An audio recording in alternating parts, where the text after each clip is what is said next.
آج ہم بات کر رہے ہیں حسین حقانی کی کتاب ری امیجننگ پاکستان ٹرانسفارمنگ اے ڈس فنکشنل نیوکلیئر اسٹیٹ پر۔ جی، جس کا اردو ترجمہ بنے گا پاکستان کا نیا تصور، ایک غیر فعال ایٹمی ریاست کی تبدیلی۔ عنوان ہی کافی سوچنے پر مجبور کرنے والا ہے، پرووکیٹو ہے۔ بالکل، یہ کتاب پاکستان کی شناخت، اس کی تاریخ کے 70 سال، جو چیلنجز ہیں اور مستقبل میں کیا ہو سکتا ہے، اس پر ایک تنقیدی نظر ڈالتی ہے۔ اور مصنف خود پاکستان کے سفیر رہے ہیں تو ان کا ایک خاص پرسپیکٹو ہوگا۔ یقیناً، ہمارا مقصد یہاں کتاب میں دیے گئے دلائل اور تجزیے کو سمجھنا ہے، یہ دیکھنا کہ مصنف کیا نکات اٹھا رہے ہیں۔ ٹھیک ہے، تو آئیے شروع کرتے ہیں۔ کتاب کے آغاز میں ہی ایک تضاد کی بات کی گئی ہے۔ جی، وہ یہ کہ ایک طرف تو پاکستانی عوام کی مہمان نوازی ہے، محنت ہے، ہاں، اور دوسری طرف دنیا میں پاکستان کا تاثر اکثر منفی کیوں ہے؟ ڈینجرس، انسٹیبل، ٹیررسٹ ہیون تک کہا جاتا ہے، اور پاکستانی ظاہر ہے اس امیج پر مایوس ہوتے ہیں۔ تو اس فرق کی وجہ کیا بتائی گئی ہے کتاب میں؟ مصنف کچھ مبصرین کا حوالہ دیتے ہیں، جیسے رچرڈ لیبی۔ وہ کہتے ہیں کہ اکثر عام لوگوں کو اپنے رہنماؤں کی، ان کی پالیسیوں کی قیمت چکانی پڑتی ہے۔ اچھا، اور کتاب یہ بھی کہتی ہے کہ پاکستان میں مسائل کی جڑیں دیکھنے کے بجائے الزام تراشی کا رجحان بہت ہے۔ الزام تراشی کس پر؟ کبھی اندرونی طور پر سیاستدانوں پر، فوج پر، اور کبھی باہر والوں پر، بھارت، امریکہ، اسرائیل، ان پر الزام لگا دیا جاتا ہے۔ یعنی اصل مسئلے سے توجہ ہٹ جاتی ہے۔ بالکل، اور تاریخ کا جو ذکر ہے کتاب میں، وہ بھی کافی سخت تصویر پیش کرتا ہے۔ ہاں، جنگیں، فوجی بغاوتیں، ملک کا ٹوٹنا، سیاسی عدم استحکام، معاشی مشکلات، فرقہ وارانہ کشیدگی، دہشت گردی اور وہ بیرونی امداد پر انحصار، یہ سب نکات اٹھائے گئے ہیں۔ جی، اور ایک بنیادی نقطہ یہ ہے کہ پاکستان کی بنیاد مذہب پر تھی، کوئی مشترکہ زبان یا تاریخ نہیں تھی۔ تو اس سے کیا فرق پڑا؟ اس سے شروع سے ہی کچھ سوالات تھے، جیسے ملک میں اتنی نسلیں ہیں، زبانیں ہیں، ان کو کیسے مینج کیا جائے گا؟ اسلام کی کون سی تشریح چلے گی؟ اور بھارت والا معاملہ بھی؟ جی، کہ کیا بھارت سے ہمیشہ دشمنی رکھنی ہے؟ کیا اس قیمت پر ترقی ہو سکتی ہے؟ یہ سوالات شروع سے تھے۔ کتاب میں ایک اور دلچسپ بات ہے کہ وقت کے ساتھ پاکستان پر لکھی جانے والی کتابوں کا انداز، ان کا ٹون کیسے بدلا ہے۔ ہاں، شروع میں جواز پیش کرنے والی کتابیں تھیں، پھر 65 کی جنگ اور خاص طور پر بنگلہ دیش بننے کے بعد شکوک و شبہات نظر آنے لگے۔ اور 90 کے دہائی سے؟ 90 کے دہائی سے تو بہت سے مصنفین جیسے کرسٹوف جیفرلوٹ ہیں، احمد رشید، ان کی تحریروں میں گہری تشویش ہے۔ حتیٰ کہ پاکستانی مصنفین بھی مایوسی کا اظہار کر رہے ہیں نا؟ جی بالکل، کتاب کہتی ہے کہ ملک میں اگر مگر والی سوچ بہت ہے، اف اونلی، کاش جناح زیادہ جیتے، کاش ایوب یہ نہ کرتے، کاش ضیاء وہ نہ لاتے۔ تو مصنف کے خیال میں یہ صرف بہانے ہیں؟ ہاں، کتاب کا موقف یہی ہے کہ یہ تجزیے سے زیادہ بہانے ہیں جو اصل بنیادی مسائل سے توجہ ہٹا دیتے ہیں۔ کتاب پاکستان کو سیمی اتھارٹیرین کہتی ہے، یعنی نیم آمرانہ، اور خاص طور پر ایک نیشنل سیکیورٹی اسٹیٹ۔ اس کا کیا مطلب ہے؟ دیکھیں، نیشنل سیکیورٹی اسٹیٹ کا مطلب ہے ایک ایسی ریاست جہاں فیصلے، وسائل، پالیسیاں، سب کچھ بنیادی طور پر سیکیورٹی کے خدشات گرد گھومتا ہے۔ یعنی فوج اور سیکیورٹی اداروں کا کردار بہت اہم ہو جاتا ہے۔ بالکل، اور اکثر سماجی یا معاشی ترقی پست پش چلی جاتی ہے۔ کتاب سوال اٹھاتی ہے کہ پاکستان یہاں تک کیسے پہنچا، اور کیا یہ راستہ بدل سکتا ہے؟ اور جواب؟ مصنف کے مطابق جواب پاکستانی قوم پرستی کی نوعیت میں ہے۔ وہ کیسی قوم پرستی ہے؟ کتاب کہتی ہے کہ یہ کچھ مبہم وعدوں پر مبنی تھی، مسلمانوں کا تحفظ، اسلام کا احیاء، ایک جذبہ زیادہ تھا، کوئی تفصیلی بلو پرنٹ کہیں تھا۔ اسی لیے وہ بنیادی سوالات آج تک حل نہیں ہوئے۔ جی، کہ ریاست کتنی اسلامی ہو، مرکز اور صوبوں میں اختیارات کیسے بٹیں، بھارت سے تعلقات کیسے ہوں، یہ سب۔ مصنف نے امریکہ کی مثال بھی دی ہے کہ وہاں وقت کے ساتھ بحث ہوئی، تبدیلی آئی۔ ہاں، جیسے غلامی کا خاتمہ، شہری حقوق۔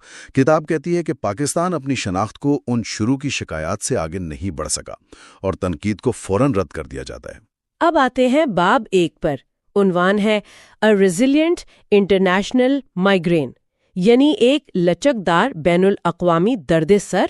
جی، یہ باب اسی بات پر ہے کہ دنیا میں پاکستان کا تاثر اکثر منفی کیوں ہے۔ کن حوالوں سے منفی کہا گیا ہے؟ کئی چیزیں ہیں۔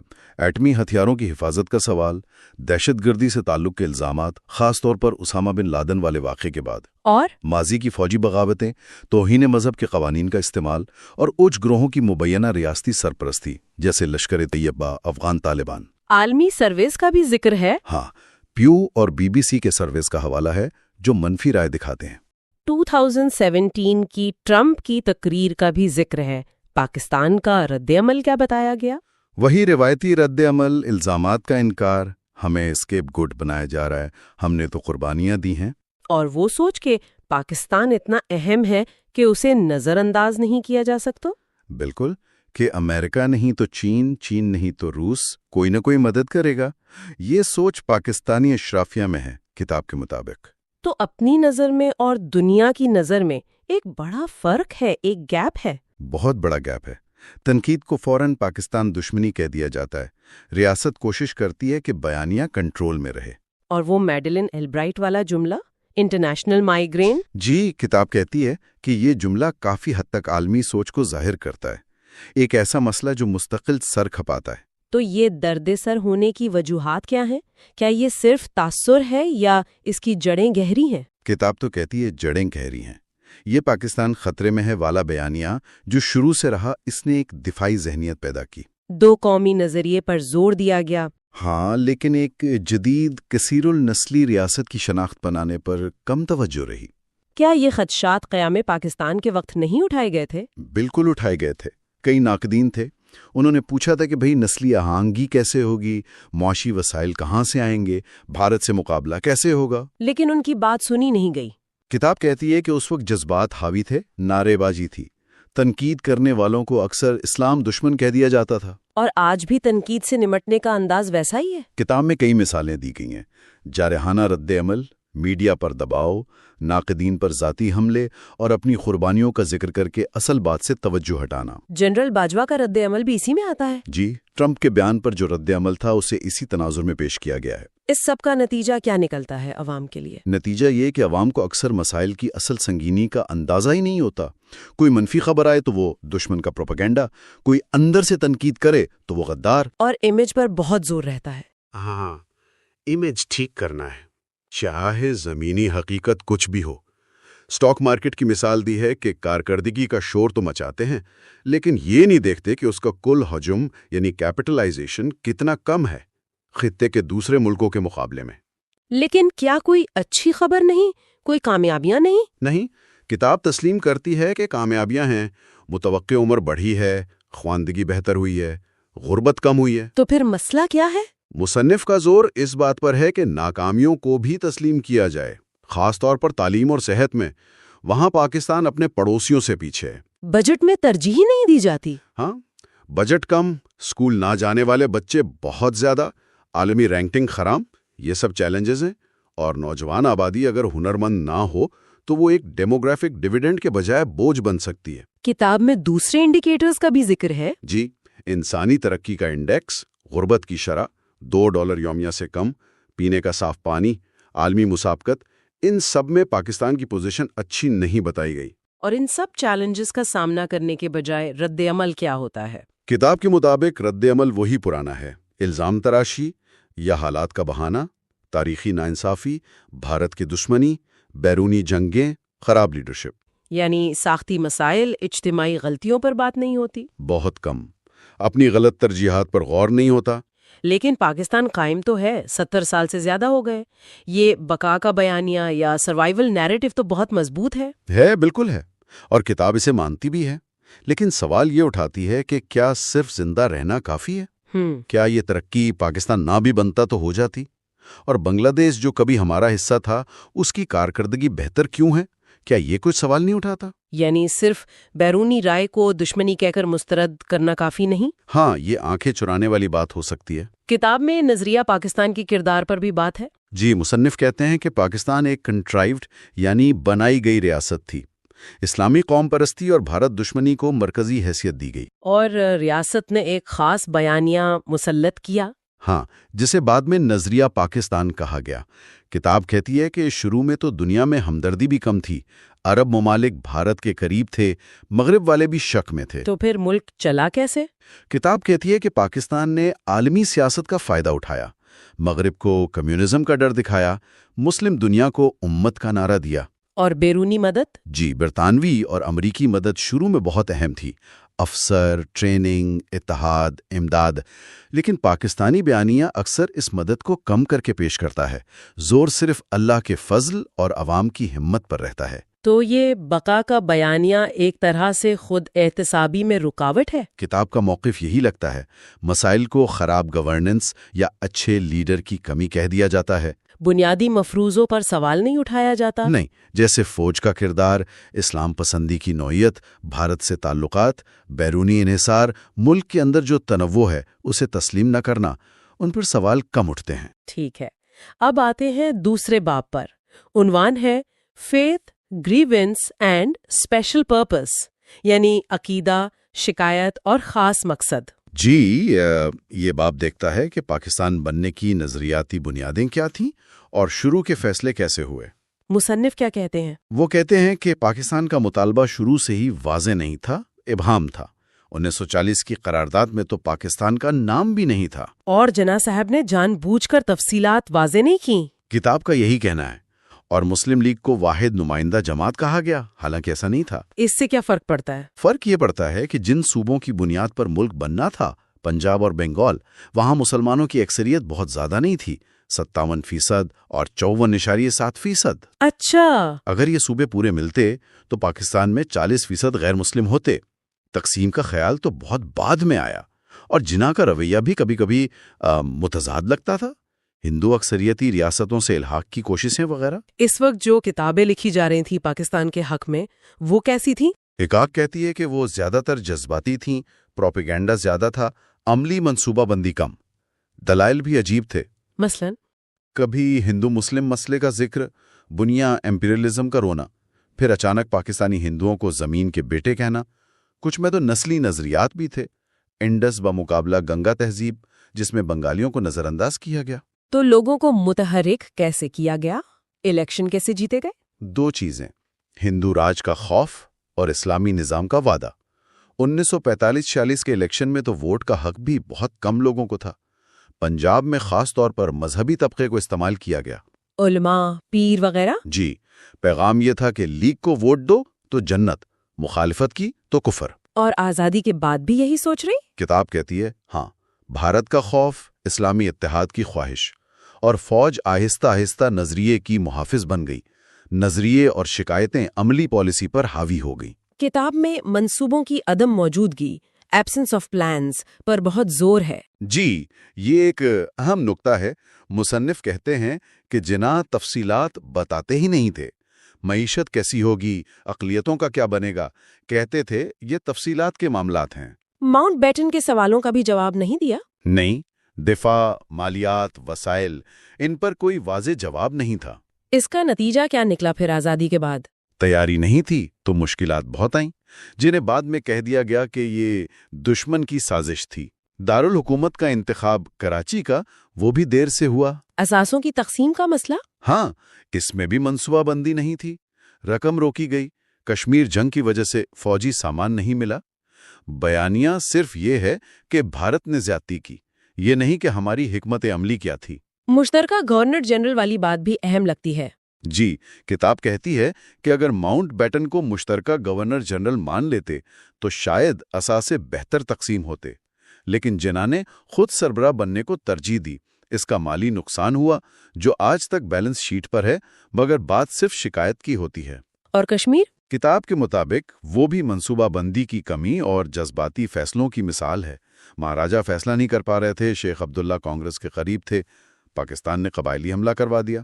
اس سے کیا ہوا؟ فوج شروع میں ہی سیاست میں آ گئی، بھارت کو مداخلت کا موقع مل گیا، مذاکرات کا راستہ بند ہو گیا، اور کشمیر ایک مستقل مسئلہ بن گیا۔ ایک قومی مقصد مگر کوئی قابل عمل حکمت عملی۔ تو بنیادی پیغام یہ ہے کہ جذبہ اور خاص مقصد پر یقین اتنا تھا کہ منصوبہ بندی کی ضرورت ہی محسوس نہیں کی گئی۔ بالکل، یہ یقین کہ نیت صاف ہو، جذبہ ہو تو کامیابی ملے گی، تیاری کی ضرورت نہیں۔ 1971 کی مثال دی گئی ہے۔ شکست کے دن فتح کی خبریں۔ ہاں، اور شکست کے بعد دعائیں۔ بھٹو کا وہ بیان کہ ملک ٹوٹ گیا لیکن پاکستان کا جواز ختم نہیں ہوا، کیونکہ اس کا ایک خاص مقصد ہے، یعنی شکست سے سیکھنے کے بجائے نظریے میں پناہ لی گئی۔ کتاب میں رش بروک ولیمز اور عائشہ جلال کا بھی حوالہ ہے۔ جی، وہ کہتے ہیں کہ اشرافیہ کی توجہ اقتدار اور نظریاتی بحثوں پر رہی، عوام کی بھلائی پر کم، بیوروکریسی اور فوج شروع سے حاوی ہو گئیں، اور ایک مستقل عدم تحفظ کا احساس۔ جی، جو شاید انہی شروع کے حالات کا نتیجہ ہے۔ تو پھر حل کیا ہے؟ کتاب کا آخری حصہ نئے تصور یعنی ری امیجننگ کی بات کرتا ہے۔ ہاں، کتاب کا مرکزی خیال یہی ہے کہ صرف زندہ رہنے پر فخر کرنا کافی نہیں۔ سلمان رشدی کا حوالہ دیا کہ پاکستان ناکافی تصور کیا گیا تھا، insufficiently imagined، لیکن مصنف کہتے ہیں کہ اسے دوبارہ تصور کیا جا سکتا ہے، ری امیجنڈ۔ یہ نیا تصور کیسا ہوگا؟ پہلا قدم تو ہے اپنی شناخت کو دوبارہ دیکھنا۔ مورخ مبارک علی کا حوالہ ہے کہ اصل چیلنج تھا بھارت سے الگ شناخت بنانا۔ اس کوشش میں نظریہ پاکستان بن گیا، جو مصنف کے مطابق جناح کا اصل ویژن نہیں تھا۔ اس نظریے کے ستون کیا تھے؟ اسلام، بھارت دشمنی، اردو۔ جی، اور اس نے ملک کے اندر جو تنوع تھا، سندھی، بلوچی، پشتون، اسے دبانے کی کوشش کی، جس سے نسلی قوم پرستی کا خوف بڑھا۔ اور اس نظریے کے منفی نتائج کیا ہوئے؟ کتاب کہتی ہے کئی ہوئے۔ فرقہ واریت بڑھی، مذہبی عناصر طاقتور ہو گئے، ریاست اور مذہبی گروہوں کا ایک گٹھ جوڑ بن گیا۔ بھارت دشمنی سے فوج کا کردار بڑھا۔ ہاں، بڑی فوج لازمی ہو گئی، فوجی غلبہ بڑھا، اور ان سب کو چلانے کے لیے بیرونی امداد پر انحصار کرنا پڑا۔ امریکہ، چین، جس کی اپنی قیمت ہے۔ مصنف اسے پالیسی تکون کہتے ہیں۔ جی، مذہبی قوم پرستی، بھارت سے محاذرائی اور بیرونی انحصار، یہ تینوں ایک دوسرے کو سہارا دیتے ہیں۔ اور اس کا نتیجہ جہادی دھچ کا بھی نکلا۔ بالکل، اور یہ نظریہ ملک کو جوڑنے میں بھی ناکام رہا۔ فرقہ وارانہ تشدد، دہشت گردی، نوجوانوں کی شناخت کا مسئلہ، پہلے مسلمان پھر پاکستانی، یہ سب اس کی مثالیں ہیں۔ تو مصنف کے خیال میں اب تبدیلی کیوں ضروری ہے؟ وہ کہتے ہیں کہ اب پرانا راستہ چل نہیں سکتا۔ معیشت کی حالت، بڑھتی آبادی، ادارے جو نظریے میں پھنسے ہیں، دنیا کی تشویش، بیرونی امداد کی غیر یقینی صورتحال، انتہا پسندی کا خطرہ بھی حقیقی ہے۔ تو پہلا قدم کیا ہو اس نئے تصور کے لیے؟ پہلا قدم کتاب کے مطابق اس تنگ نظریاتی خول سے باہر نکلنا ہے۔ وہ محاصرہ ذہنیت، سیج مینٹالٹی چھوڑنی ہوگی۔ یعنی اب ڈرنے کی ضرورت نہیں؟ ایٹمی ہتھیار ہیں تو ڈر کیسا؟ یہ عدم تحفظ اب نفسیاتی زیادہ ہے۔ ایک پراعتماد مگر حقیقت پسند رویہ اپنانا ہوگا۔ اور عملی طور پر کیا تبدیلیاں؟ تکثیریت کو یعنی پلورلزم کو قبول کرنا، ایک حد تک سیکولرزم کو اپنانا، تمام جہادی گروہوں کی حمایت ختم کرنا بغیر کسی امتیاز کے۔ شناخت کی بنیاد کیا ہو؟ نظریاتی کے بجائے جغرافیائی اور شہری، کہ ہم پاکستانی ہیں کیونکہ ہم یہاں رہتے ہیں، اس زمین کے بیٹے ہیں، نہ کہ کسی خاص نظریے کی وجہ سے۔ اور ملک کا ویژن کیا ہو؟ ویژن ہو جنگجو قوم سے تاجر قوم بننے کا، اپنے جغرافیہ سے فائدہ اٹھانا، معاشی مرکز بننا، بھارت، وسطی ایشیا، مشرق وسطیٰ کے لیے ٹرانزٹ۔ بھارت اور افغانستان کو دشمن نہیں، شراکت دار سمجھنا؟ ہاں، ممکنہ شراکت دار، ریاست کی ترجیح ہو، تعلیم، صحت، عالمی روابط، پیداواریت، عوام کی خوشحالی۔ اس کے لیے جو پرانے عزائم ہیں، پین اسلامزم، علاقائی طاقت بننا، بھارت سے برابری کا جنون، اسٹریٹجک گہرائی، وہ چھوڑنے ہوں گے۔ اور اس کا نتیجہ کیا نکلے گا؟ کتاب کہتی ہے نتیجہ ہوگا اندرونی اور بیرونی امن، دنیا میں ایک مثبت تاثر۔ تب پاکستان صرف بقا پر نہیں، اپنی حقیقی کامیابیوں پر فخر کر سکے گا۔ یہ تو بہت بڑا شفٹ ہے جو مصنف تجویز کر رہے ہیں، ایک پوری سوچ بدلنے کی بات ہے۔ یقیناً یہ پاکستان کی قومی شناخت اور سمت کو مکمل طور پر بدلنے کی بات ہے۔ اس کتاب کے تجزیے اور دلائل کو دیکھتے ہوئے یہ سوال واقعی اہم ہے کہ قومی سوچ میں کون سی ایک تبدیلی پاکستان کے مستقبل اور دنیا کے ساتھ اس کے تعلقات پر سب سے زیادہ گہرا اثر ڈال سکتی ہے۔ اس پر غور و فکر کی ضرورت ہے۔ باب 3، آئیڈیولوجیکل ڈسفنکشن یعنی نظریاتی بے عملی اور باب 4 اسلامسٹ ریج یعنی اسلامسٹ غیظ و غضب پر ہی فوکس کریں گے۔ جی بالکل۔ ہم دیکھیں گے کہ مصنف پاکستان کی نظریاتی بنیادوں، ان سے جڑے چیلنجز اور پھر یہ جو شدت پسندی کا فروغ ہے اس کو کیسے بیان کرتے ہیں۔ بالکل، یہ ابواب دراصل پاکستان کی شناخت کی جو تلاش ہے، سیاست میں مذہب کا استعمال اور اس کے نتیجے میں جو سماجی اور سیاسی مسائل سامنے آئے ان کا تجزیہ کرتے ہیں۔ اچھا، مصنف کا بنیادی نقطہ نظر یہی ہے کہ پاکستان کی تخلیق کے وقت سے جو ایک نظریاتی الجھن چلی آ رہی ہے نا، اس نے بعد کے کئی مسائل کی بنیاد رکھی ہے۔ تو آئیے اسی تزیل آغاز کرتے ہیں۔ باب 3 سے شروع کرتے ہیں۔ عنوان ہے آئیڈیولوجیکل ڈسفنکشن، نظریاتی بے عملی۔ مصنف اس باب کا آغاز ایک بہت ہی کہنا چاہیے کہ پریشان کن واقعے سے کرتے ہیں۔ اپریل 2017 میں مردان یونیورسٹی میں مشال خان کا قتل۔ جی، یہ واقعہ کس طرح کتاب کے مرکزی خیال کو واضح کرتا ہے؟ دیکھیے، مصنف مشال خان کے واقعے کو ایک مثال کے طور پر پیش کرتے ہیں کہ کس طرح مذہب کے نام پر تشدد معاشرے میں آپ کہہ لیں قابل قبول ہوتا جا رہا ہے۔ اچھا، مشال پر الزام تھا جو بعد میں غلط ثابت ہوا کہ اس نے سوشل میڈیا پر توہین آمیز مواد پوسٹ کیا ہے، لیکن صرف الزام کی بنیاد پر ایک مشتعل ہجوم نے اسے یونیورسٹی ہاسٹل میں بے دردی سے قتل کر دیا۔ اور تشویشناک بات یہ تھی کہ انتظامیہ اور مقامی مولویوں کا جو فوری رد عمل تھا، جی ہاں، وہ بھی ہجوم کی حمایت میں نظر آیا۔ یہ بہت تشویشناک تھا۔ اور مصنف بتاتے ہیں کہ یہ کوئی اکا دکھا واقعہ نہیں ہے۔ انہوں نے سلمان تاثیر کے قتل کا بھی حوالہ دیا ہے۔ اپنے ہی محافظ ممتاز قادری نے 2011 میں انہیں قتل کیا۔ بالکل، کیونکہ گورنر تاثیر نے توہین مذہب کے قوانین پر تنقید کی تھی۔ اور پھر قادری کو معاشرے کے ایک حصے نے باقاعدہ ہیرو بنا دیا۔ جی، ہیرو بنا دیا، حتیٰ کہ اس کی سزائے موت کے بعد اس کی قبر ایک مزار بن گئی۔ یہ ایک بہت بڑا شفٹ تھا۔ تو کیا مصنف ان واقعات کو صرف انفرادی کارروائیاں سمجھتے ہیں یا ریاست کا بھی کوئی کردار دیکھتے ہیں؟ نہیں، وہ انہیں صرف انفرادی کارروائیاں نہیں سمجھتے۔ وہ دلیل دیتے ہیں کہ ریاست کا رویہ بھی بعض اوقات ایسے تشدد کی آپ کہہ لیں حوصلہ افزائی کرتا ہے۔ مثال کے طور پر مشال خان کے قتل سے کچھ عرصہ پہلے حکومت نے خود سوشل میڈیا پر توہین آمیز مواد کے خلاف ایک سخت مہم چلانے کا اعلان کیا تھا۔ مصنف کے مطابق اس طرح کے اقدامات چاہے وہ نیک نیتی سے ہی کیوں نہ ہو، معاشرے میں جو پہلے سے عدم برداشت موجود ہے اسے مزید ہوا دے سکتے ہیں۔ اچھا، اور توہین مذہب کا معاملہ مسلسل مرکز میں رہتا ہے۔ تو مصنف اس بڑھتی ہوئی عدم برداشت اور تشدد کی جڑیں کہاں دیکھتے ہیں؟ کیا یہ پاکستان کے نظریاتی آغاز سے جڑا ہے؟ بالکل، مصنف کا مرکزی استدلال ہی یہی ہے کہ ان مسائل کی جڑیں پاکستان کے قیام کے وقت جو نظریاتی ابہام یا آئیڈیولوجیکل ایمبیگوٹی تھی اس میں پیوست ہیں۔ اچھا، وہ فرزانہ شیخ کا حوالہ بھی دیتے ہیں کہ پاکستان کا اسلام کے ساتھ جو مشکل اور متنازع تعلق ہے وہ اس کی قومی شناخت اور استحکام میں ہمیشہ رکاوٹ رہا ہے۔ یہ نظریاتی ابہام کیا تھا؟ مطلب کیا پاکستان بننے کے وقت کوئی واضح نظریہ نہیں تھا؟ مصنف کے مطابق دو متضاد تصورات ایک ساتھ چل رہے تھے۔ ایک تو تھا مسلم زائن کا تصور، یعنی ہندوستان کے مسلمانوں کے لیے ایک ایسی محفوظ پناہ گاہ جہاں وہ ہندو اکثریت کے ممکنہ غلبے سے محفوظ رہیں۔ ٹھیک۔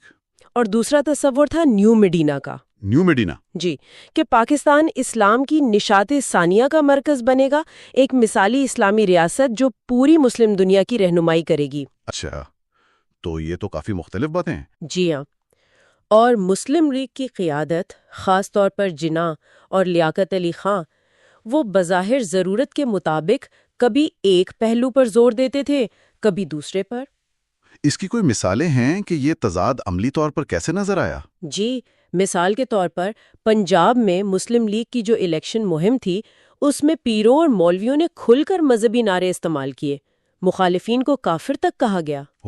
دوسری طرف جناح صاحب کی 11 اگست 1947 کی مشہور تقریر ہے جس میں انہوں نے واضح کہا کہ ریاست کا شہریوں کے مذہب سے کوئی سروکار نہیں ہوگا، سب آزاد ہوں گے۔ جی، وہ تو بہت مشہور تقریر ہے۔ بالکل، لیکن کچھ عرصے بعد انہوں نے یہ بھی کہا کہ پاکستان ایک اسلامی حکومت کے تحت آیا ہے۔ تو مصنف کے نزدیک یہ ایک واضح سمت کا فقدان تھا۔ جناح صاحب کی وفات کے بعد کیا یہ الجھن کم ہوئی یا بڑھی؟ مصنف کا کہنا ہے کہ یہ الجھن مزید بڑھی، اقتدار کی کشمکش شروع ہو گئی، اور خاص طور پر مشرقی اور مغربی پاکستان کے درمیان جو طاقت کا توازن تھا، پاور ایکویشن کا مسئلہ۔ ہاں، وہ آبادی کا فرق۔ جی، اس نے اسے اور پیچیدہ کر دیا۔ مغربی پاکستان کی اشرافیہ جو زیادہ تر جاگیرداروں اور بیوروکریٹس پر مشتمل تھیں، انہیں یہ ڈر تھا کہ اگر مکمل جمہوریت آ گئی تو مشرقی پاکستان اپنی زیادہ آبادی کی وجہ اقتدار پر حاوی ہو جائے گی۔ تو کیا مغربی پاکستانی قیادت نے مذہب کو سیاسی مقاصد کے لیے استعمال کیا، بنگالی قوم پرستی کے مقابلے میں؟ مصنف کا تجزیہ یہی ہے کہ بنگالی قوم پرستی اور ان کی جو سیکولر سیاست تھی، اس کے مقابلے کے لیے مغربی پاکستانی قیادت نے اسلامی شناخت پر زیادہ زور دینا شروع کیا۔ اچھا۔ انتخابات ملتوی کیے گئے، اسلامی قوانین کے نفاذ کی بات کی گئی تاکہ مشرقی پاکستان میں جو ہندو آبادی تھی ان کے ووٹوں کا اثر کم کیا جا سکے۔ اور اسی پس منظر میں پھر قرارداد مقاصد آبجیکٹیوز ریزولوشن سامنے آئی۔ جی ہاں، مارچ 1949 میں وزیر اعظم لیاقت علی خان نے یہ قرارداد پیش کی۔ اس میں کہا گیا کہ حاکمیت اللہ کی ہے اور اختیارات عوام کے منتخب نمائندوں کے ذریعے اللہ کی مقررہ کردہ حدود کے اندر استعمال کیے جائیں گے۔ ریاست مسلمانوں کو قرآن اور سنت کے مطابق زندگی گزارنے کے قابل بنائے گی، اگرچہ اس میں جمہوریت اور اقلیتوں کے حقوق کا ذکر بھی تھا۔ جی، لیکن مصنف کے مطابق اس قرارداد نے پہلی بار آئینی طور پر ریاست کو ایک واضح اسلامی سمت دے دی اور پاکستان کے نظریاتی ریاست بننے کی راہ ہموار کی۔ کیا اس قرارداد نے عملی طور پر پالیسی سازی پر فوراً کوئی اثر ڈالا؟ اس نے بحث کا رخ ضرور بدل دیا۔ اسمبلی میں پھر زکوٰۃ کی لازمی وصولی، اسلامی تعلیم، ان چیزوں پر مذہبی دلائل غالب آنے لگے۔ اچھا۔ لیاقت علی خان نے تو پاکستان کو اسلام کی تجربہ گاہ یعنی لیبارٹری آف اسلام قرار دیا کہ یہاں دنیا کو دکھایا جائے گا کہ اسلام جدید دور کے مسائل حل کر سکتا ہے۔ اور اسی دوران وہ عربی کو قومی زبان بنانے کی تجویز۔ جی، عربی کو قومی زبان بنانے، پان اسلامزم کو فروغ دینے، مسلم ورلڈ کانفرنس جیسے ادارے بنانے کی کوششیں بھی ہوئیں۔ محمد اسد جیسے نو مسلم دانشور تھے، انہوں نے اسلام کو پاکستان کی بنیادی وجہ وجود ریزوں دیترر قرار دیا۔ اور اسی دور میں مولانا مودودی اور جماعت اسلامی کا کردار بھی اہم ہو جاتا ہے۔ بالکل، مولانا مودودی نے اسلامی ریاست کا اپنا ایک تفصیلی نظریہ پیش کیا۔ حاکمیت الہی اور تھیو ڈیموکریسی جسے انہوں نے کہا، ان کی فکر نے پاکستان کے مذہبی اور سیاسی حلقوں پر بہت گہرا اثر ڈالا۔ اور مدارس کا کیا ذکر ہے؟ مصنف مدارس کی تعداد میں جو بے پناہ اضافہ ہوا اس کی طرف بھی توجہ دلاتے ہیں۔ 1947 میں صرف 137 تھے اور 2016 تک تقریباً 35,000 تک پہنچ گئے۔ 35,000؟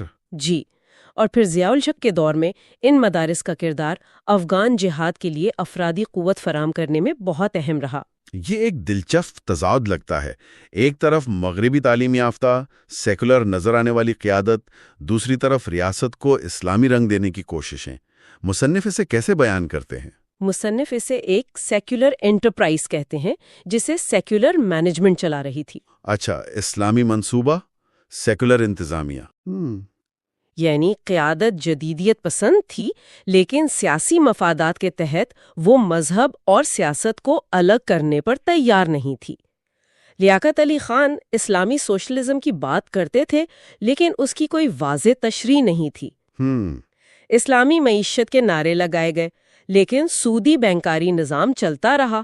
یہ ایک مسلسل کشمکش تھی۔ کیا اس کشمکش کے کوئی خطرناک نتائج بھی سامنے آئے؟ جی، 1953 کے جو احمدی مخالف فسادات تھے وہ اس کی ایک بڑی مثال ہیں۔ علماء نے مطالبہ کیا کہ احمدیوں کو غیر مسلم قرار دیا جائے اور وزیر خارجہ ظفر اللہ خان کو ہٹایا جائے۔ اور پنجاب میں شدید فسادات ہوئے؟ جی، پنجاب میں شدید فسادات پھوٹ پڑے جنہیں روکنے کے لیے لاہور میں مارشل لا لگانا پڑا۔ لیکن اس وقت حکومت کا رد عمل کیا تھا؟ اس وقت کے وزیر اعظم خواجہ ناظم الدین، جو خود ایک دیندار شخص تھے، انہوں نے یہ موقف اپنایا کہ ریاست کو کسی کے عقیدے کا فیصلہ کرنے کا حق نہیں، اور علماء کے مطالبات تسلیم نہیں کیے۔ یہ تو 1974 کے رد عمل سے مختلف تھا۔ بالکل مختلف تھا۔ اور پھر اس پر منیر کمیشن رپورٹ آئی، اس کی کیا اہمیت تھی؟ جی، 1954 میں جسٹس منیر کی سربراہی میں جو کمیشن بنا اس کی رپورٹ بہت اہم ہے۔ رپورٹ نے واضح کیا کہ علماء خود مسلمان کی تعریف پر متفق نہیں ہے۔ اچھا۔ اس نے نتیجہ اخذ کیا کہ پاکستان بنانے کا مقصد ایک جدید جمہوری ریاست تھا، نہ کہ کوئی تھیوکریسی۔ رپورٹ نے خبردار کیا کہ یہ جو نظریاتی الجھن ہے، آئیڈیولوجیکل کنفیوژن، یہی فسادات کی وجہ بنی اور ملک کو اسلامی ریاست کے بھوت سے بچایا جائے۔ تو مصنف کے مطابق یہ ایک موقع تھا جب ریاست نے مذہبی دباؤ کو مسترد کیا؟ جی، مصنف کے مطابق یہ ایک اہم موقع تھا، لیکن بعد میں ایسا کم ہی ہوا۔ یہاں سے اب ہم باب 4 کی طرف بڑھتے ہیں۔ عنوان ہے اسلامسٹ ریج، یعنی اسلامسٹ غیظ و غضب۔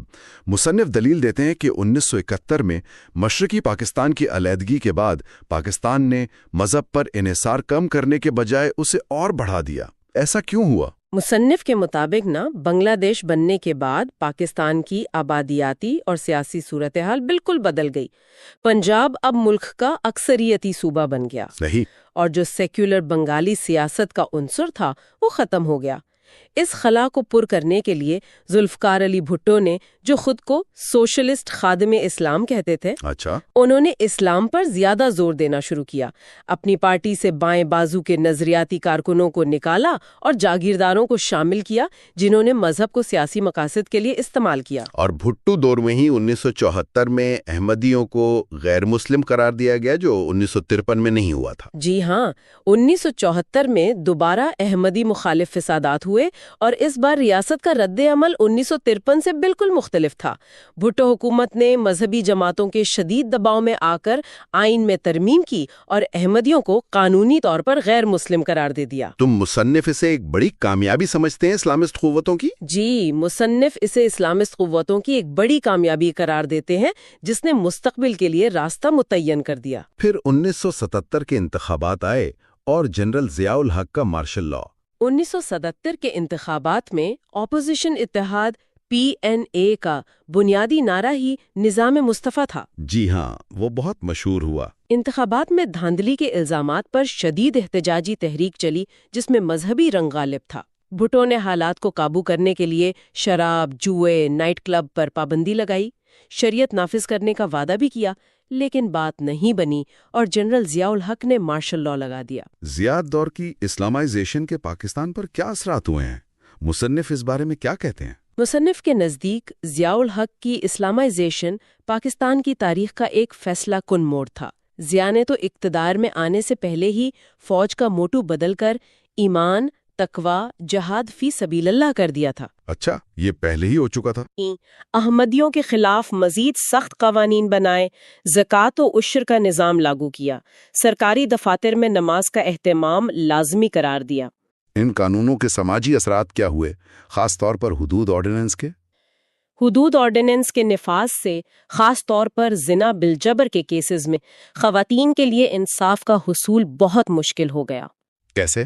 گواہی کے قانون ایسے تھے کہ اکثر متاثرہ خاتون پر ہی زنا کا الزام لگ جاتا تھا۔ اس سے خواتین قیدیوں کی تعداد میں ڈرامائی اضافہ ہوا۔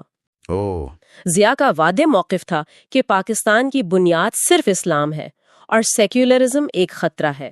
ان کے مطابق اسلامائزیشن کا مقصد پاکستان کی بھارت سے علیحدہ شناخت کو مضبوط کرنا تھا۔ تو کیا اس اسلامائزیشن نے معاشرے اور ریاست کے ڈھانچے کو مستقل طور پر بدل دیا؟ مصنف کا یہی تجزیہ ہے کہ ضیاء دور میں عدلیہ، انتظامیہ، فوج، خصوصاً ISI اور تعلیمی نظام میں اسلامسٹ نظریات کو گہرائی تک پہنچایا گیا۔ سیاسی میدان سے سیکولرزم تقریباً ختم ہو گیا۔ اور افغان جہاد؟ جی، اسی دوران افغان جہاد شروع ہوا جس نے نہ صرف پاکستان کو عالمی طاقتوں کا میدان جنگ بنایا بلکہ مذہبی عسکریت پسندی کو بھی بے پناہ فروغ دیا، جس کے اثرات آج تک محسوس کیے جاتے ہیں۔ ضیاء الحق کے بعد آنے والی حکومتوں نے کیا اس سمت کو تبدیل کیا؟ مصنف کے مطابق بعد کی جو سویلین اور فوجی حکومتیں آئیں وہ بھی ضیاء کی وراثت سے پوری طرح باہر نہیں نکل سکیں۔ قصاص و دیت آرڈیننس جیسے قوانین آئے۔ جی، نواز شریف کے ادوار میں توہین رسالت کی سزا موت مقرر ہوئی۔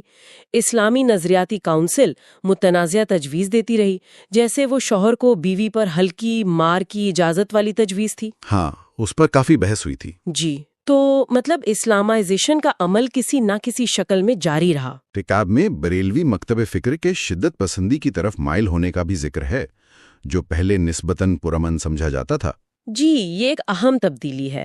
ممتاز قادری، جس نے سلمان تاثیر کو قتل کیا، اس کا تعلق بریلوی مکتب فکر سے تھا۔ اچھا۔ پھر تحریک لبیک یا رسول اللہ TLUR اور خادم حسین رضوی سامنے آئے، جنہوں نے ختم نبوت کے معاملے پر انتہائی سخت گیر موقف اپنایا اور بڑے پیمانے پر احتجاج منظم کیے۔ 2017 کا فیض آباد دھرنا اس کی ایک بڑی مثال ہے۔ بالکل، وہ دھرنا انتخابی حلف نامے میں ایک معمولی سمجھی جانے والی تبدیلی پر شروع ہوا۔ TLUR نے اسے ختم نبوت پر حملہ قرار دیا۔ حالانکہ حکومت نے تبدیلی واپس لے لی تھی۔ جی، تبدیلی واپس لینے کے باوجود دھرنا جاری رہا اور بالآخر فوج کی ثالثی سے ایک معاہدہ ہوا جس میں حکومت نے TLUR کے تقریباً تمام مطالبات تسلیم کر لیے، بشمول وزیر قانون کا استعفیٰ۔ مصنف اسے ریاست کی کمزوری سمجھتے ہیں۔ جی، ریاست کی کمزوری اور شدت پسند گروہوں کے بڑھتے ہوئے اثر و رسوخ کی علامت قرار دیتے ہیں۔ مصنف اس قسم کے احتجاج کو مینوفیکچرڈ آؤٹریج یعنی منظم یا مصنوعی طور پر بھڑکایا گیا غصہ کہتے ہیں۔ اس سے ان کی کیا مراد ہے؟ ذرا وضاحت کریں گی؟ ان کا کہنا ہے کہ اکثر یہ مذہبی احتجاج عوام کا خود بخود رد عمل نہیں ہوتا، بلکہ اسے مخصوص گروہ یا عناصر اپنے مقاصد کے لیے منظم انداز میں بھڑکاتے ہیں۔ اچھا۔ اس کا تعلق پاکستان کی قومی شناخت کی جو مسلسل تلاش ہے اس سے بھی ہے۔ شناخت کی بنیاد اکثر اسلام اور بھارت دشمنی پر رکھی جاتی ہے۔ تو توہین مذہب جیسے حساس معاملات کو آسانی سے سیاسی ہتھیار کے طور پر استعمال کیا جا سکتا ہے۔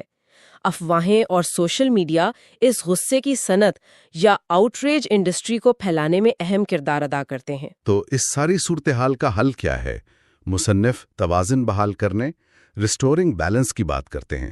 اس کا کیا مطلب ہے؟ مصنف تجویز کرتے ہیں کہ پاکستان کو اپنی پالیسی سازی میں نظریاتی مطالبات پر عملیت پسندی یعنی پریگمیٹزم کو ترجیح دینی چاہیے۔ عملیت پسندی؟ جی، قومی شناخت کی تعریف میں مذہب کے کردار پر عصر نو غور کرنے کی ضرورت ہے۔ نظریاتی بیانیہ اکثر معیشت، تعلیم، خارجہ پالیسی جیسے اہم شعبوں میں حقیقت پسندانہ آپشنز کو محدود کر دیتا ہے۔ جیسے بھارت کے ساتھ تعلقات؟ بالکل، بھارت کے ساتھ تعلقات میں کشمیر پر غیر لچکدار موقف کی وجہ سے تجارت اور معاشی تعاون کے جو وسیع امکانات ہیں انہیں نظر انداز کیا جاتا رہا ہے۔ کیا اس نظریاتی غلبے کے ٹھوس معاشی اور سماجی نقصانات بھی ہیں؟ مصنف کے مطابق بالکل ہیں۔ خواتین کی لیبر فورس میں کم شرکت، سود سے پاک بینکاری کے نظام کی ناکامی، غیرت کے نام پر قتل کے واقعات، سیاحت اور غیر ملکی سرمایہ کاری میں کمی، یہ سب کسی نہ کسی حد تک اسی نظریاتی ماحول سے جڑے ہیں۔ تو وسائل اور توانائی نظریاتی بحثوں میں ضائع ہوتے ہیں؟ جی، ملک کے وسائل اور توانائی نظریاتی بحثوں میں ضائع ہوتے ہیں، جبکہ عوام کے حقیقی مسائل وہ پس پش چلے جاتے ہیں۔ لیکن کیا ریاست نے کبھی مذہبی دباؤ کا کامیابی سے مقابلہ نہیں کیا ماضی میں؟ 1997 میں جب نواز شریف حکومت نے کاروباری طبقے کے مطالبے پر جمعہ کی بجائے اتوار کی چھٹی بحال کی اور مذہبی مخالفت کے باوجود فیصلہ قائم رکھا۔ اچھا، یہ بھی ایک مثال ہے۔ اور تیسری 2016 میں جب ریاست نے شدید عوامی اور مذہبی دباؤ کے باوجود ممتاز قادری کی سزائے موت پر عمل درآمد کیا۔ ان مثالوں سے کیا سبق ملتا ہے؟ مصنف کا نقطہ یہ ہے کہ جب ریاست کے ادارے، خاص طور پر سیاسی قیادت اور فوج، متفق ہوں اور مضبوط ارادہ رکھتے ہوں تو وہ غیر مقبول لیکن عقلی فیصلے کر سکتے ہیں اور ان پر قائم بھی رہ سکتے ہیں۔ تو خلاصہ یہ کہ مصنف کا بنیادی پیغام کیا ہے ان ابواب میں؟ مصنف کا بنیادی پیغام یہ ہے کہ پاکستان کو قلعہ اسلام یا مسلم دنیا کے نظریاتی مرکز بننے کے تصور سے آگے بڑھ کر ایک فعال علاقائی قومی ریاست یعنی فنکشنل ٹیریٹوریل نیشن سٹیٹ کے طور پر اپنی شناخت بنانے پر توجہ دینی چاہیے۔ یعنی ریاست کا کردار نان کانفیشنل ہونا چاہیے؟ جی، ریاست کو اپنے تمام شہریوں کے لیے غیر جانبدار نان کنفیشنل ہونا چاہیے، بھلے معاشرہ مذہبی ہو۔ ملک کو اپنی توجہ حقیقی مسائل جیسے معیشت، تعلیم، صحت اور گورننس کو بہتر بنانے پر خرچ کرنی چاہیے، نہ کہ ختم نہ ہونے والی نظریاتی بحثوں پر۔ چیپٹر 5 انسیکیورٹی اینڈ جہاد اور چیپٹر 6 دا انسٹیٹیوشن، ان میں جو خیالات ہیں ان پر بات کریں گے۔ بالکل۔ ان ابواب میں بنیادی طور پر یہی دیکھا گیا ہے کہ کس طرح ایک آپ کہیں گہری قومی عدم تحفظ یا انسیکیورٹی پاکستان کی پالیسیوں پر، نظریات پر اور خاص طور پر فوج کے کردار پر اثر انداز ہوئی ہے۔ بالکل۔ چیپٹر 5 تو اس انسیکیورٹی کی جڑوں کو دیکھتا ہے اور اس کے جو مختلف مظاہر ہیں ان کو۔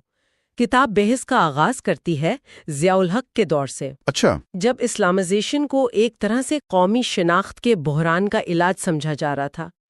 ایک لبرل پاکستانی اہلکار کا حوالہ بھی ہے، بڑا دلچسپ ہے۔ ہاں، کیا حوالہ ہے؟ وہ کہتے ہیں کہ اگر ہم مسلمان نہیں ہیں تو کیا ہیں؟ دوسرے درجے کے ہندوستانی؟ مطلب یہ اس بنیادی مخمصے کو، اس ڈائلما کو ظاہر کرتا ہے کہ پاکستان کی شناخت بھارت کے مقابلے میں کیسے بنے گی۔ اور یہ شناخت خاص طور پر جو حکمران طبقہ تھا ان کے لیے تو بھارت دشمنی پر ہی مبنی رہی۔ کتاب یہی کہتی ہے نا؟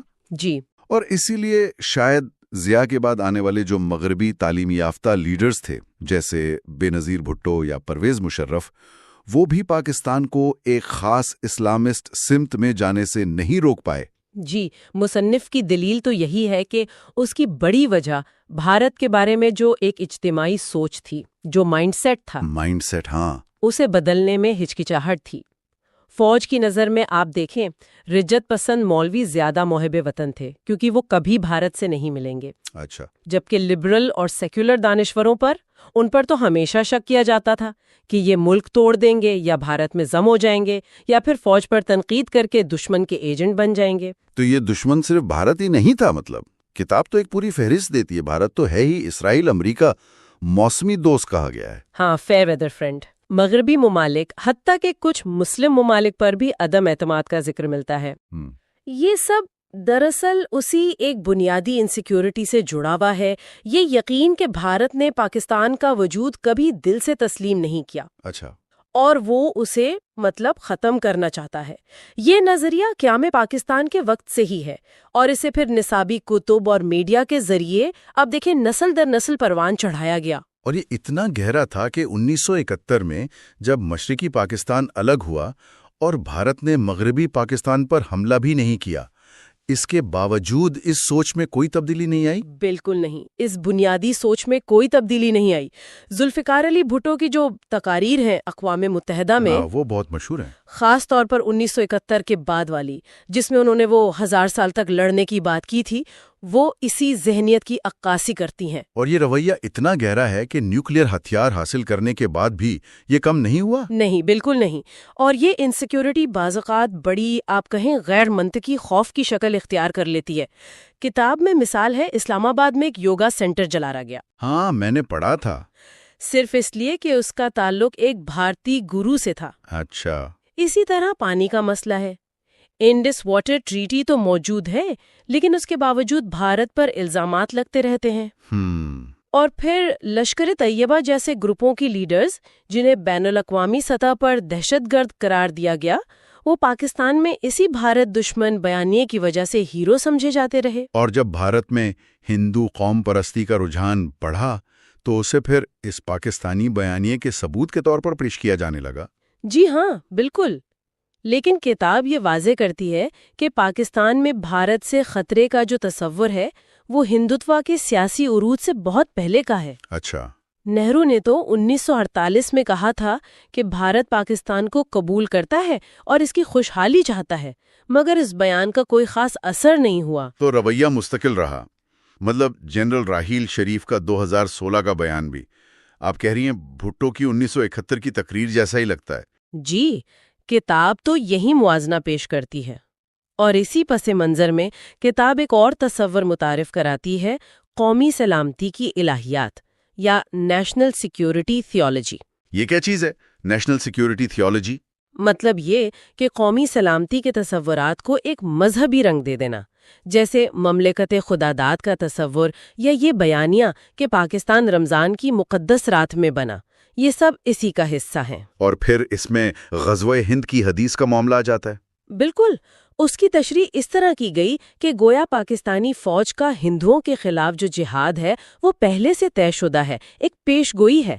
زید حامد جیسے کرداروں نے جو ISI سے اپنی قربت کا دعویٰ کرتے تھے، انہوں نے اس نظریے کو بہت پھیلایا۔ تو اس کا نتیجہ کیا نکلا؟ مطلب اس طرح کی سوچ کا پالیسی پر کیا اثر ہوا؟ نتیجہ کتاب کے مطابق یہ نکلا کہ پالیسی ساز حقیقت پسندی سے دور ہوتے گئے اور القاعدہ اور ISIS جیسی تنظیموں کو پاکستان میں جگہ بنانے اور بھرتیاں کرنے کا موقع ملا۔ اچھا، انہوں نے بھی اس کو استعمال کیا؟ جی ہاں، انہوں نے بھی خراسان اور ہند جیسی پیش گوئیوں کو اپنے مقاصد کے لیے استعمال کیا۔ کتاب تفصیل میں جاتی ہے کہ غزوہ ہند کی مختلف روایات کیا ہیں، ان کی تشریحات کیسے ہوئیں، خاص طور پر کشمیر جہاد کے بعد پاکستانی میڈیا اور جہادی گروپوں نے اسے کیسے فروغ دیا۔ کیا اس نظریے کی کوئی مخالفت نہیں ہوئی تھی، مطلب علمی سطح پر؟ ہوئی تھی، بالکل۔ کتاب میں بھارتیہ علماء کا ذکر ہے، جیسے مولانا وارث مظہری ہیں۔ انہوں نے کہا کہ کشمیر تنازع جہاد نہیں ہے اور حدیث کی صحت پر بھی سوال اٹھائے۔ پھر 9/11 کے بعد تو صورتحال اور پیچیدہ ہو گئی۔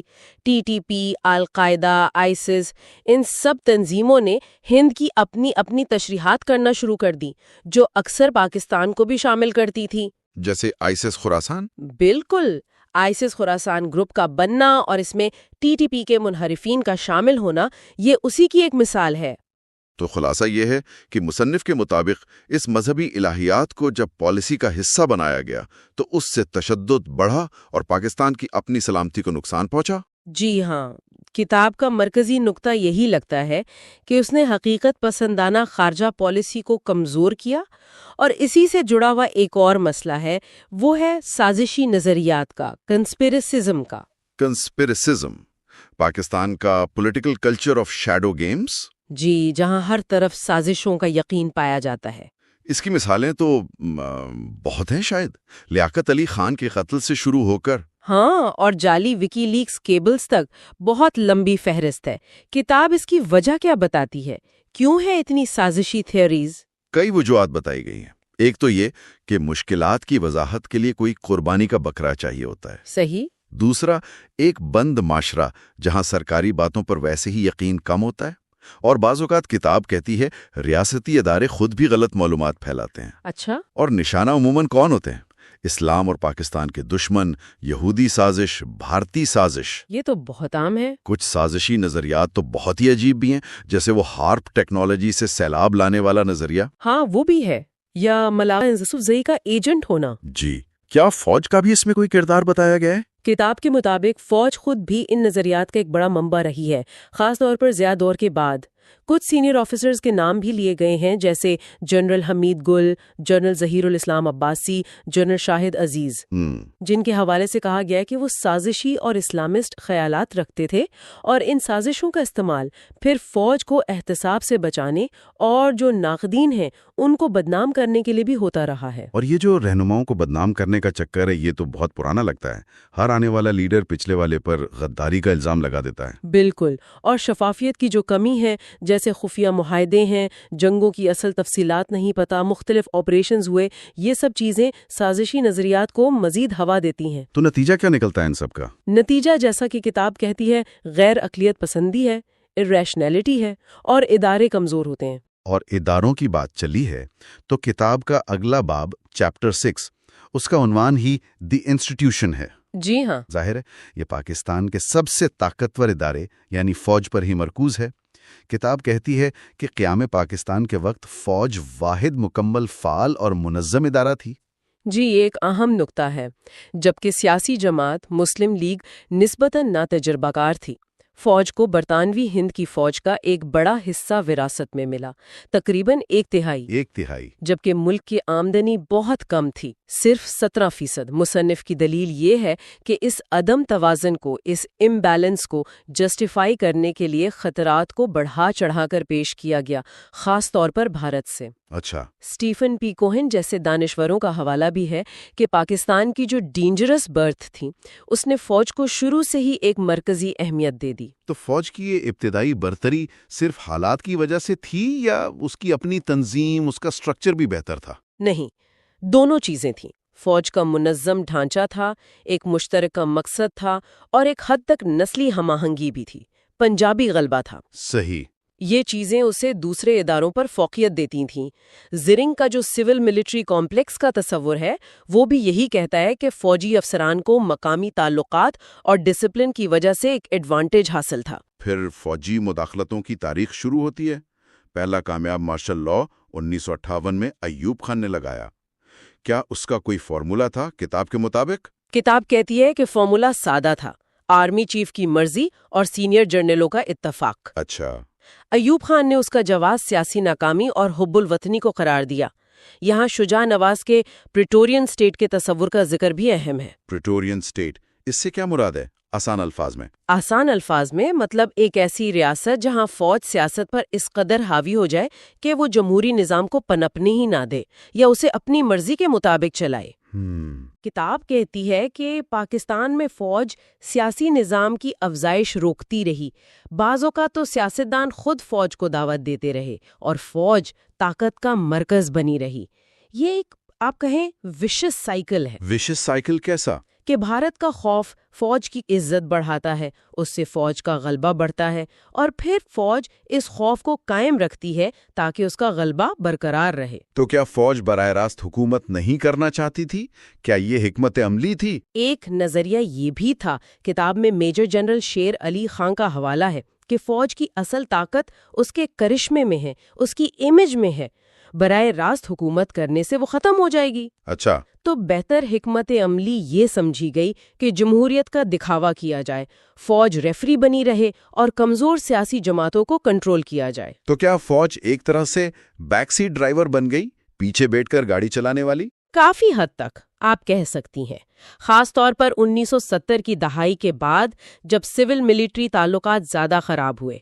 مشرف کے بعد براہ راست قبضے سے تو گریز کیا گیا، لیکن فوج کا اثر و رسوخ کم نہیں ہوا۔ جنرل راحیل شریف کی مقبولیت کی مہم کی مثال دی گئی ہے۔ جی ہاں، وہ ایک بڑی واضح مثال ہے۔ ان کی تصاویر، ان کے نام پر مساجد بننا، سوشل میڈیا پر ٹرینڈز چلنا جیسے #تھینک یو راحیل شریف، ہاں، وہ بہت چلا تھا۔ یہ سب ایک منظم PR کوشش تھی۔ کتاب کہتی ہے کہ اس کے پیچھے ISPR اور ISI کا ہاتھ تھا۔ ISPR کا کردار کتنا اہم رہا ہے اس نیریٹو بلڈنگ میں، اس بیانیہ سازی میں؟ بہت اہم رہا ہے۔ ISPR یعنی انٹر سروسز پبلک ریلیشنز، اس کا عہدہ کرنل سے بڑھ کر لیفٹیننٹ جنرل تک پہنچ گیا۔ عائشہ صدیقہ کے حوالے سے کتاب بتاتی ہے کہ فوج نے بیانیے کو کنٹرول کرنے کے لیے ایک وسیع کمیونیکیشن مشینری بنائی ہے۔ اچھا، اس میں کیا کیا شامل ہے؟ اس میں سوشل میڈیا کا استعمال ہے، فلمیں ہیں، گانے ہیں اور میڈیا ہاؤسز پر اثر و رسوخ ڈالنا بھی شامل ہے۔ فلمیں جیسے وار، جس میں بھارت کو ولن دکھایا گیا، ہاں، وہ کافی کامیاب ہوئی تھی۔ یا پھر مالک پر پابندی لگائی گئی، وہ بھی اسی حکمت عملی کا حصہ تھیں۔ اور جو اس بیانیے سے اختلاف کرے ان کے ساتھ کیا ہوتا ہے؟ کتاب کے مطابق اختلافی آوازوں کو خاموش کرانے میں ISI کا کردار رہا ہے۔ سعید سلیم شہزاد کا 2011 میں جو قتل ہوا وہ ایک بڑی مثال ہے۔ جی، ان کی رپورٹ نیوی اور القاعدہ کے تعلقات پر تھی؟ جی ہاں، مبینہ تعلقات پر۔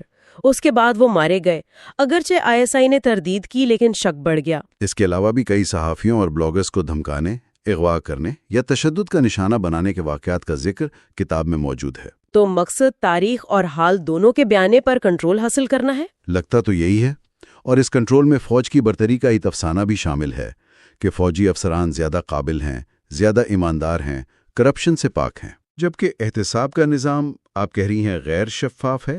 جی ہاں، کتاب یہی کہتی ہے۔ فوج کا دعویٰ تو ہے کہ ان کا داخلی احتساب کا نظام ہے، لیکن عوامی سطح پر اس کی مثالیں کم ہیں۔ ماضی کے فوجی حکمرانوں کو ہمیشہ تحفظ ملا ہے۔ پرویز مشرف کو بھی ملک سے باہر جانے میں مدد فراہم کی گئی۔ اور فوج کے جو معاشی مفادات ہیں، مل بس یعنی ملٹری بزنس، اس کا کیا ذکر ہے؟ یہ ایک بہت بڑا پہلو ہے۔ کتاب فوجی فاؤنڈیشن، عسکری فاؤنڈیشن، شاہین فاؤنڈیشن اور خاص طور پر DHAs یعنی ڈیفنس ہاؤسنگ اتھارٹیز کا ذکر کرتی ہے۔ یہ تو بہت پھیلے ہوئے ہیں۔ جی، فوج کے کاروبار زراعت سے لے کر بینکنگ تک پھیلے ہوئے ہیں اور ان پر بحث کو بھی اکثر قومی سلامتی کا معاملہ بنا دیا جاتا ہے۔ اوکاڑا ملٹری فارمز کے مظاہرین کے احتجاج کی مثال دی گئی ہے کہ کیسے انہیں کچلنے کے لیے دشمن ایجنٹ قرار دے دیا گیا۔ یہ تو ایک بہت وسیع کنٹرول کی تصویر بنتی ہے۔ اب آتے ہیں نیوکلیئر فخر یعنی نیوکلیئر پرائیڈ کے موضوع پر۔ کتاب کہتی ہے کہ جہاں دنیا پاکستان کے ایٹمی ہتھیاروں پر تشویش کا اظہار کرتی ہے، وہیں پاکستانیوں کے لیے یہ قومی فخر کا باعث ہیں۔ بالکل، یہ قومی شناخت کا ایک لازمی حصہ بن چکے ہیں۔ کتاب میں فیروز حسن خان کے حوالے سے 3 بنیادی عقائد کا ذکر کیا گیا ہے۔ کیا ہیں وہ؟ اول، یہ کہ یہ ہتھیار بقا کی واحد ضمانت ہیں، خاص طور پر بھارت اور ناقابل اعتماد اتحادیوں کے سامنے۔ دوم، پاکستان چونکہ ایک مسلم ملک ہے، اس لیے اس کے پروگرام کی غیر منصفانہ مخالفت کی جاتی ہے۔ اچھا، اور سوم، حملے کا خطرہ ہمیشہ موجود ہے۔ لیکن کیا پاکستان ان ہتھیاروں کو صرف دفاع کے لیے دیکھتا ہے یا اس کا کوئی اور مقصد بھی ہے؟ مصنف کی دلیل ہے کہ نہیں، صرف دفاع نہیں، پاکستان انہیں بھارت کے ساتھ برابری حاصل کرنے اور سٹیٹس کو چیلنج کرنے کے لیے بھی استعمال کرنا چاہتا ہے، خاص طور پر کشمیر کے معاملے پر۔ یہ ہتھیار اسے سب کنونشنل وارفیئر یعنی پراکسی جنگیں جاری رکھنے کا ایک طرح سے حوصلہ دیتے ہیں۔ اسی لیے Pakistan no first use policy کو قبول نہیں کرتا؟ جی ہاں، اور اس کی جو ریڈ لائنز ہیں، یعنی وہ حدود جنہیں عبور کرنے پر ایٹمی ہتھیار استعمال کیے جا سکتے ہیں، وہ بھی کافی مبہم رکھی گئی ہیں۔ جنرل کدوئی نے 2002 میں کچھ ریڈ لائنز بتائی تھیں، جیسے بڑا علاقہ فتح ہونا، افواج کی تباہی، معاشی ناکہ بندی، اور ایک سیاسی عدم استحکام یا تخریب کاری بھی تھی۔ جی، اور یہ آخری نقطہ تو بہت سبجیکٹو ہے، بہت غیر واضح ہے۔ بالکل۔ اور شاید اسی ابہام کا مقصد یہ ہے کہ بھارت روایتی جنگ سے باز رہے اور پاکستان اپنی سب کنونشنل سرگرمیاں جاری رکھ سکے۔ یہ ایک طرح کی نیوکلیئر بلیک میلنگ ہے۔ پھر ٹیکٹیکل نیوکلیئر ویپنز TNWs کا معاملہ آیا، جیسے نصر میزائل۔ اس سے کیا فرق پڑا؟ TNWs چھوٹے، کم فاصلے تک مار کرنے والے ایٹمی ہتھیار ہیں جنہیں میدان جنگ میں استعمال کے لیے بنایا گیا ہے۔ یہ بھارت کے کولڈ سٹارٹ ڈاکٹرن کا جواب سمجھے جاتے ہیں۔ لیکن ان سے خطرات بڑھ گئے ہوں گے نا؟ بہت زیادہ۔ کتاب کہتی ہے کہ انہیں ممکنہ طور پر فارورڈ ڈپلوائے کرنا پڑے گا، یعنی آگے تعینات کرنا پڑے گا۔ اس سے فیلڈ کمانڈرز تک رسائی اور غیر مجاز استعمال کا خطرہ بڑھتا ہے۔ ان کی سیکیورٹی بھی ایک بڑا چیلنج ہے۔ کیا ان کی سیکیورٹی کے انتظامات واضح؟ پاکستان کیا کہتا ہے؟ پاکستان کا دعویٰ تو یہی ہے کہ کنٹرول مکمل طور پر مرکز کے پاس ہے، NCA یعنی نیشنل کمانڈ اتھارٹی کے پاس، لیکن ماہرین جیسے کرپون، پرکووچ اور ڈالٹن وہ خدشات ظاہر کرتے ہیں۔ کیا خدشات ہیں؟ کہ بحران کی صورتحال میں خاص طور پر TNWs سب سے کم محفوظ ہوں گے۔ ان کا خیال ہے کہ پاکستان کی جو اندرونی کمزوری ہے وہ اسے ان ہتھیاروں پر مزید انحصار کرنے پر مجبور کرے گی، جس سے خطرات اور بڑھیں گے۔ اور عالمی سطح پر بھی پاکستان نیوکلیئر معاملات میں تناؤ ہوا ہے؟ جی، کتاب اس کا بھی ذکر کرتی ہے۔ تو مطلب نیوکلیئر ہتھیار حاصل کرنے کے باوجود وہ جو بنیادی انسیکیورٹی تھی وہ کم نہیں ہوئی؟ کتاب کے مطابق بالکل نہیں، شاید بڑھ گئی ہے، اور یہی ہمیں آخری حصے کی طرف لاتا ہے، لیونگ وداؤٹ پیرانویا یعنی پیرانویا کے بغیر جینا۔ کتاب پاکستان کو ایک پیرانوئڈ ریاست کہتی ہے۔ پیرانوئڈ ریاست؟ جی، جہاں ہر طرف عدم اعتماد پایا جاتا ہے۔ سیاسی پیرانویا کی کیا خصوصیات بتائی گئی ہیں کتاب میں؟ کئی نشانیاں ہیں، جیسے خطرات خود ایجاد کرنا، ہر واقعے کے پیچھے سازش سمجھنا، دشمن کو بہت طاقتور اور چالاک سمجھنا، یہ سمجھنا کہ وقت کم ہے، جنگ کو زندگی اور موت کا مسئلہ بنا دینا، خود کو ہمیشہ صحیح اور مخالف کو ہمیشہ برا سمجھنا، اور اپنی ناکامیوں کی ذمہ داری دوسروں پر ڈال دینا۔ کتاب کہتی ہے کہ یہ تمام عناصر پاکستان کی ریاستی آئیڈیالوجی میں موجود ہیں۔ اس کی سب سے بڑی مثال کس پالیسی میں نظر آتی ہے؟ افغانستان پالیسی میں۔ وہ پرانا خوف کہ افغانستان اور بھارت مل کر پاکستان کو گھیر لیں گے، ڈیورنڈ لائن کا مسئلہ، پشتونستان کا مسئلہ، ہاں یہ تو پرانے مسائل ہیں، اور طالبان کی خفیہ مدد بھی جاری رکھنا۔ اور نتیجہ کیا نکلا اس ڈبل گیم کا؟ نتیجہ یہ نکلا کہ امریکہ کا اعتماد بھی کھویا اور وہی طالبان بعد میں پاکستان کے دشمن بن گئے، اور بہانہ کیا بنایا گیا؟ بھارتی اثر و رسوخ کا، جس کا کوئی ٹھوس ثبوت نہیں تھا۔ اسٹیون کوہن کا بھی حوالہ ہے کہ فوجی غلبہ اس نفسیات کو مزید گہرا کرتا ہے۔ جی ہاں، کیونکہ فوج کا جو ویژن ہوتا ہے وہی پاکستان کی شناخت بن جاتا ہے۔ اور اس پیرانویا کے نتائج کیا ہیں؟ نتائج سنگین ہے۔ دشمنوں کا جنون حقیقت پسندانہ پالیسی بنانے میں رکاوٹ بنتا ہے۔ حب الوطنی کا مطلب صرف دشمن سے نفرت رہ جاتا ہے۔ متبادل راستوں کو غداری سمجھا جاتا ہے۔ اور سیاستدان بھی اکثر اسی بیانیے کو اپنا لیتے ہیں۔ جی، کتاب یہی کہتی ہے، اور اس سے مذہبی انتہا پسندوں کو بھی فروغ ملتا ہے۔ کیا اس پیرانویا کی کوئی معاشی قیمت بھی ہے؟ کتاب میں ریکورڈک کیس کی مثال دی گئی ہے کہ کیسے قوم پرستی اور پیرانویا کی بنیاد پر ایک بین الاقوامی معاہدہ منسوخ کیا گیا۔ نتیجہ کیا نکلا؟ اربوں ڈالر کا جرمانہ۔ اوہ، تو اس کی ٹھوس معاشی قیمت بھی ہے۔ بالکل، سفارتی قیمت بھی ہے، معاشی قیمت بھی ہے۔ تو کتاب تبدیلی کا کیا راستہ تجویز کرتی ہے؟ اس پیرانویا سے کیسے نکلا جائے؟ بنیادی بات تو یہی ہے کہ قومی بیانیے کو اس پیرانویا سے پاک کیا جائے، خطرات کا متوازن تجزیہ ہو جس میں غیر فوجی ماہرین بھی شامل ہوں، نظریات اور سازشوں سے ہٹ کر حقائق پر مبنی پالیسی بنائی جائے۔ پاکستان کو ڈیپ پریٹورین اسٹیٹ کہا گیا ہے۔ جی، جہاں فوج ہی قومی مفاد کی تعریف کرتی ہے اور کوئی متبادل برداشت نہیں کرتی۔ کتاب کا آخری نقطہ بہت اہم لگتا ہے مجھے، کہ پاکستان کو بھارت سے مقابلے کے جنون سے نکل کر اپنے لیے کوئی اور مثبت قومی مقصد تلاش کرنا ہوگا۔ بالکل۔ اور اپنی طاقت صرف فوج میں نہیں بلکہ معیشت میں، تعلیم میں، اپنی تخلیقی صلاحیتوں میں بھی ڈھونڈنی ہوگی۔ دشمنوں کے خوف سے آزاد ہو کر جینا سیکھنا ہوگا۔ باب 7 اور باب 8۔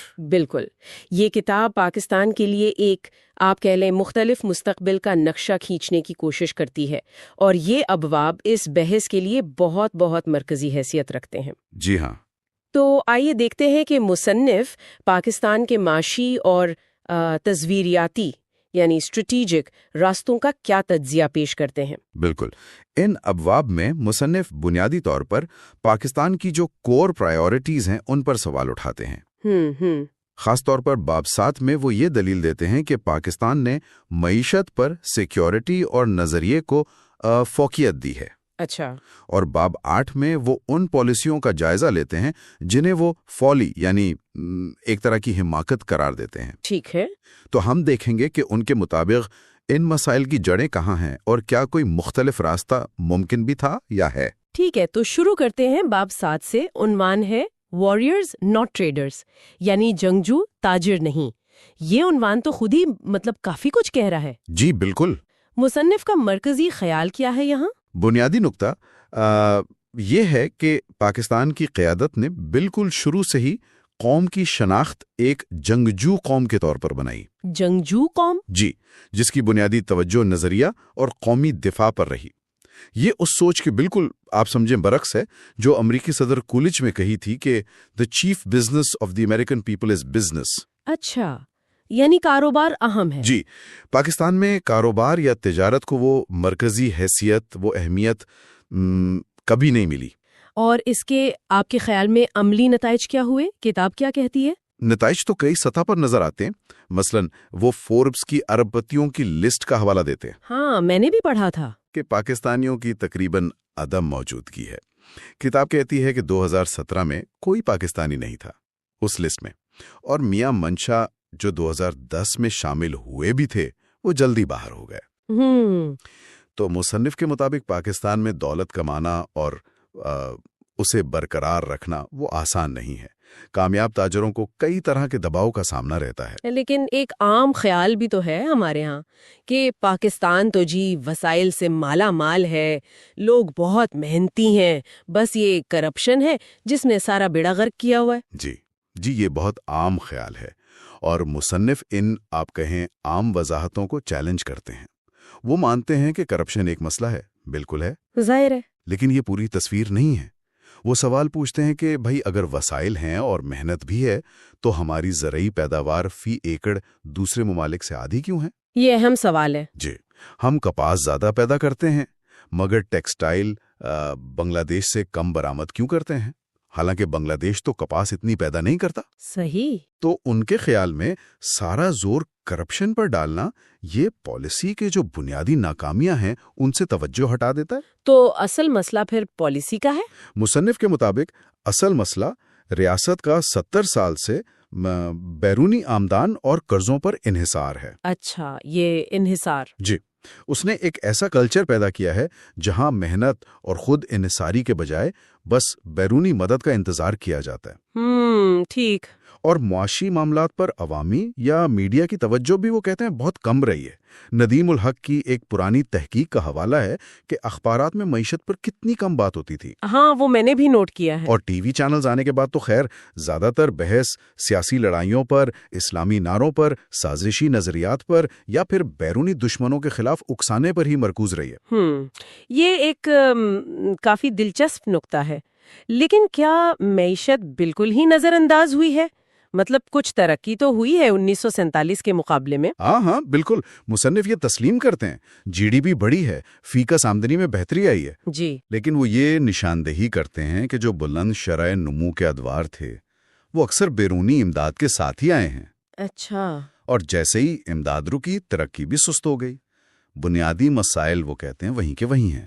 ہم اب بھی نیٹ امپورٹر ہیں، صنعت کاری کم ہے، ٹیکنالوجی میں پیچھے ہیں، اور آبادی تیزی سے بڑھ رہی ہے، لیکن تعلیم اور صحت کی سہولیات وہ بالکل ناکافی ہیں۔ ٹیکس وصولی اور برآمدات جی ڈی پی کے تناسب سے دیکھیں تو دنیا میں سب سے کم سطح پر ہیں۔ مکال احمد جیسے ماہر معیشت بھی تو میرا خیال ہے کچھ ایسی باتیں کرتے ہیں کہ پاکستان ایک بحران سے دوسرے میں جاتا رہا ہے۔ جی بالکل، مکال احمد اسے خراب مالیاتی انتظام اور گہرے ساختی مسائل کا نتیجہ قرار دیتے ہیں۔ ٹھیک۔ مصنف اس سے ایک قدم آگے بڑھ کر سوال اٹھاتے ہیں کہ بھئی ایسا کیوں ہے؟ ایوب خان کے دور میں ترقی ہوئی جسے ماڈل بھی کہا گیا۔ ہاں، ڈیکیڈ آف ڈیولپمنٹ۔ جی، لیکن وہ بھی پائیدار ثابت نہ ہوئی اور اس سے عدم مساوات بڑھی۔ وہ موازنہ کرتے ہیں کہ 1960 میں پاکستان، جنوبی کوریا اور تھائی لینڈ تقریباً برابر تھے۔ اچھا۔ جی، آج وہ کہاں ہیں اور ہم کہاں؟ وجہ یہ بتائی جاتی ہے کہ انہوں نے اپنے پیداواری عوامل، زمین، محنت، سرمایہ، انٹرپرینیورشپ کو ہم سے کہیں بہتر استعمال کیا۔ تو یہ بات پھر وہیں آ جاتی ہے، جنگجو بمقابلہ تاجر والی۔ بالکل۔ مصنف کا بنیادی استدلال یہی ہے کہ یہ ذہنیت شروع سے تھی۔ جنہاں نے بھی وہ حوالہ دیتے ہیں 1948 میں آسٹریلیا کے لیے ریڈیو ٹاک میں پاکستانیوں کو بہادر سپاہی کے طور پر پیش کیا تاکہ بیرونی مدد حاصل کی جا سکے۔ اچھا۔ اور لیاقت علی خان نے بھی امریکہ میں کمیونزم مخالف مسلم جنگجوؤں کی بنیاد پر امداد مانگی۔ یہ اپنی اسٹریٹجک لوکیشن بیچ کر گزارا کرنے والی سوچ ہے۔ کتاب میں ایک جگہ مس پلیسڈ پرائیورٹیز یعنی غلط ترجیحات کا بھی ذکر ہے۔ اس سے کیا مراد ہے مصنف کی؟ اس سے مراد بنیادی طور پر یہی ہے کہ ترجیحات شروع سے ہی غلط رکھی گئیں۔ معیشت پر توجہ دینے کے بجائے ایک نظریاتی شناخت بنانے اور اسے آپ کہیں مسلط کرنے پر زیادہ زور رہا۔ مسلم لیگ کے پاس مصنف کے مطابق معاشی ترقی کا کوئی واضح منصوبہ نہیں تھا سوائے اس خوف کے کہ ہندو معاشی طور پر غالب آ جائیں گے۔ اچھا۔ جب پاکستان کی معاشی وائبلٹی پر یعنی چل پائے گا یا نہیں اس پر سوال اٹھے تو انہیں دشمن کا پروپیگنڈا کہہ کر رد کر دیا گیا۔ تو شروعاتی معاشی پالیسی پھر بنی کیسے؟ کیا سوچ تھی؟ تقسیم کے بعد حالات خراب ہوئے، بھارت کے ساتھ تعلقات بگڑ گئے، آثاثے رکے تو رہنماؤں نے مغرب سے امداد لینے کا فیصلہ کیا۔ میر لائق علی واشنگٹن گئے، $2 ارب مانگے۔ $2 ارب اس وقت؟ جی، ملے صرف $10 ملین۔ پھر غلام محمد نے امریکہ سے بھارت کے برابر سلوک کا مطالبہ کیا۔ انہوں نے اسلامی معاشی بلاک کی بات بھی کی جسے امریکیوں نے کہا کہ یہ چل نہیں سکتا۔ پھر کورین جنگ کا بوم آیا۔ اس سے پاکستان کو اپنی اجناس جیسے پٹسن اور کپاس اونچے داموں بیچنے کا موقع مل گیا، اور اسی دوران ریاستی سرپرستی میں صنعت کاری شروع ہوئی۔ اور یہ جو ریاستی صنعت کاری تھی یہ کیسے ہوئی؟ کیا یہ کامیاب ماڈل تھا؟ یہ حکمت عملی 1971 تک چلتی رہی، خاص طور پر ایوب دور میں جب امریکی امداد آنی شروع ہوئی تو اس میں بہت تیزی آئی۔ جی، PIDC جیسے ادارے بنے، وہ سرکاری خرچے پر صنعتیں لگاتے تھے اور جب وہ چل پڑتی تو نجی شعبے کو یعنی پرائیویٹ سیکٹر کو بیچ دیتے تھے۔ اچھا، اس طرح سے؟ جی، اسی طرح سے چند خاندان بہت امیر ہو گئے، وہ جو مشہور 22 خاندانوں کی بات ہوتی ہے۔ ہاں، سنا ہے۔ لیکن یہ ترقی فنکشنل انیکوالٹی پر مبنی تھی، یعنی یہ مانا گیا کہ دولت کا چند ہاتھوں میں جمع ہونا ترقی کے لیے ضروری ہے۔ اوہ، اس سے عدم مساوات اور علاقائی فرق خاص طور پر مشرقی پاکستان اور مغربی پاکستان کے درمیان بہت زیادہ بڑھ گیا۔ جس کا نتیجہ پھر ظاہر ہے 1971 میں نکلا، اور پھر بھٹو کا دور آیا جنہوں نے صنعتیں قومیاں لیں، نیشنلائزیشن کی۔ جی، بھٹو نے نیشنلائزیشن کی، لیکن عشرت حسین کا حوالہ دے کر مصنف کہتے ہیں کہ جو ایلیٹسٹ اسٹیٹ کا بنیادی ڈھانچہ تھا وہ تبدیل نہیں ہوا۔ اچھا، جی، اشرافیہ یعنی زمیندار، صنعتکار، بیوروکریٹ، فوجی، ان کا غلبہ برقرار رہا، چاہے حکومت جمہوری ہو یا آمرانہ۔ یہ تو بڑی دلچسپ بات ہے۔ جی، یہ اشرافیہ مارکیٹ اور ریاست دونوں کو اپنے فائدے کے لیے استعمال کرتی رہی۔ اسی لیے مصنف کہتے ہیں 5% اوسط ترقی کے باوجود پاکستان انسانی ترقی کے اعشاریوں میں پیچھے رہا۔ پھر کتاب میں رینٹ سیکنگ اور ڈچ ڈیزیز کا تصور آتا ہے، یہ تھوڑا سمجھائیں، رینٹ سیکنگ کیا ہے؟ رینٹ سیکنگ اگر آسان لفظوں میں کہیں تو یہ محنت سے دولت کمانے کے بجائے سسٹم کی کمزوریوں یا اپنے اثر و رسوخ سے ناجائز فائدہ اٹھانا ہے۔ مثال کے طور پر؟ یا بینکوں سے سیاسی بنیادوں پر قرضے لینا اور پھر واپس نہ کرنا۔ ٹھیک۔ تو جس طرح ملکی سطح پر اشرافیہ یہ کرتی ہے، مصنف کہتے ہیں ویسے ہی ریاست خود بین الاقوامی سطح پر ایک رینٹیئر اسٹیٹ کی طرح کام کرتی رہی ہے۔ رینٹیئر اسٹیٹ؟ جی، یعنی اپنی اسٹریٹجک لوکیشن کو کرائے پر دے کر بیرونی امداد یا رینٹ حاصل کرتی ہے۔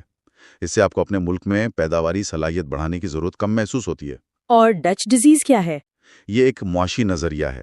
یہ کہتا ہے کہ جیسے کچھ ممالک قدرتی وسائل مثلاً تیل پر بہت زیادہ انحصار کرتے ہیں تو ان کی باقی معیشت خراب ہو جاتی ہے۔ اچھا۔ تو اسی طرح پاکستان میں بیرونی امداد جو اس کی جغرافیائی اہمیت کے بدلے ملی، اس نے معیشت کو بگاڑ دیا ہے۔ اس نے خود انحصاری کی خواہش کم کی، پیداواری شعبوں کو نظر انداز کیا اور ایک ایسی اشرافیہ پیدا کی جو بیرونی مدد پر ہی پلتی ہے۔ تو یہ جو امداد کا سلسلہ تھا یہ کب اور کیسے شروع ہوا تھا؟ یہ تو جیسا کہ پہلے ذکر ہوا، آزادی سے پہلے ہی اس کی باتیں شروع ہو گئی تھیں۔ جناح نے بھی، لیاقت علی خان نے بھی امریکہ سے مدد مانگی۔ جی۔ شروع میں امریکہ تھوڑا ہچکچایا، لیکن جب سرد جنگ تیز ہوئی، آئزن ہاور صدر بنے اور کمیونزم کا مقابلہ اہم ہوا تو پاکستان کو دفاعی معاہدوں، سیٹوں اور سینٹوں میں شامل کر لیا گیا۔ اور پھر امداد آنا شروع ہو گئی؟ جی، اس کے بعد تو دہائیوں تک امداد کا سلسلہ چلا، خاص طور پر 3 فوجی ادوار، ایوب خان، ضیاء الحق اور پرویز مشرف، ان میں امداد اپنے عروج پر رہی۔ اور اس امداد کا معاشی ترقی سے کیا تعلق رہا؟ کیا کوئی پیٹرن نظر آتا ہے؟ بہت گہرا تعلق نظر آتا ہے۔ جب امداد زیادہ آئی تو شرح نمو بھی زیادہ رہی۔ جیسے ایوب دور میں اوسطاً 5% سے زیادہ تھی، ضیاء دور میں 6.6% تک گئی۔ واو! لیکن مسئلہ یہ تھا کہ یہ ترقی پائیدار نہیں تھی۔ جیسے ہی امداد کم ہوئی، ترقی بھی گر گئی، اور جو سویلین حکومتوں کے ادوار تھے جن میں اکثر امداد کم رہی، ان میں ترقی کی شرح بھی کم رہی۔ اور ایک اور بات، یہ امداد گھریلو بچت کی شرح کو بھی کم کرتی رہی، کیونکہ جب باہر سے پیسہ آ رہا ہو تو خود بچانے کی ضرورت کم محسوس ہوتی ہے۔ تو کیا کبھی اس لت سے، اگر میں یہ لفظ استعمال کروں، اس سے نکلنے کی کوئی سنجیدہ کوشش ہوئی؟ مصنف کہتے ہیں کہ کوئی سنجیدہ کوشش نظر نہیں آتی۔ جب بھی امداد کم ہوئی تو یا تو IMF کے پاس چلے گئے، یا خلیجی ممالک سے مدد لے لی، یا پھر کارکنوں کی ترسیلات زر ریمیٹنسز پر انحصار بڑھ گیا۔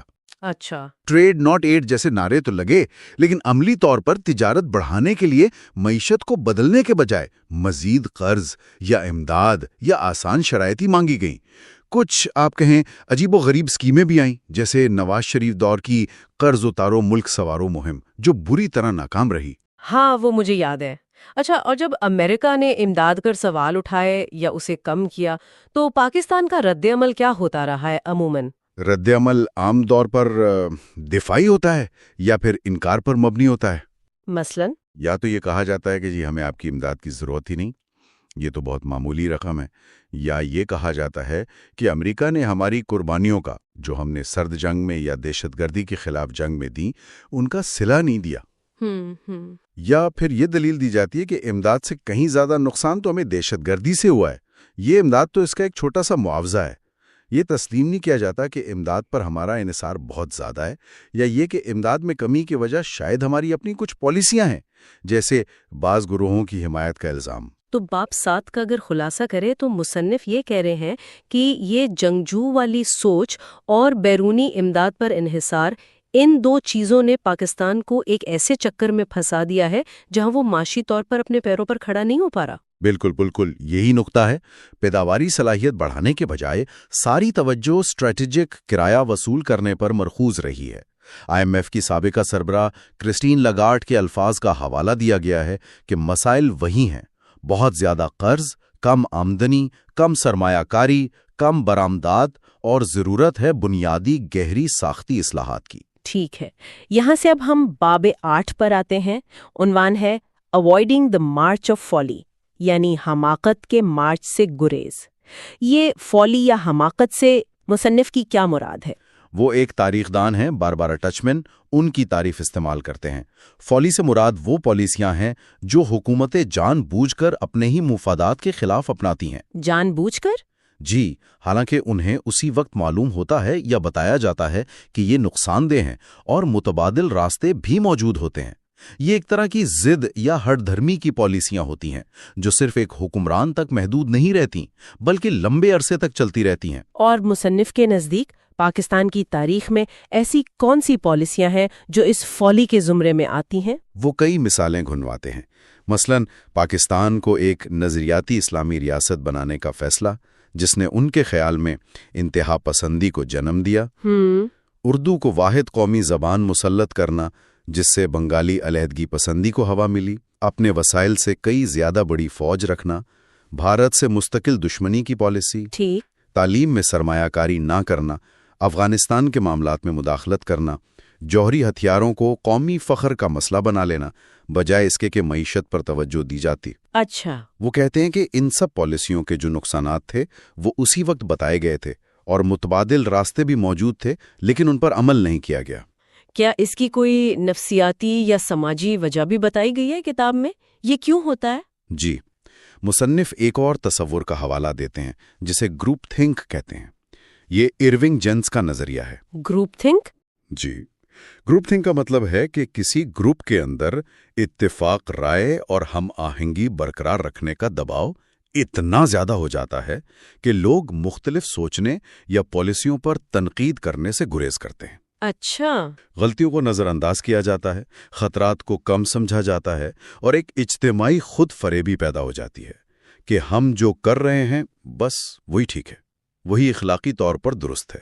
دوسروں کی رائے یا تنقید کو دشمنی سمجھا جاتا ہے۔ اور اس کی مثالیں پاکستان کی تاریخ میں کہاں نظر آتی ہیں؟ کتاب میں 1965 کی جنگ پر ذکر ہے۔ بتایا جاتا ہے کہ کچھ فوجی رہنماؤں نے، جیسے ایئر مارشل اصغر خان اور نور خان نے، خبردار کیا تھا، لیکن ان کی نہیں سنی گئی۔ لیکن سب سے بڑی اور المناک مثال 1971 مشرقی پاکستان کا سانحہ ہے۔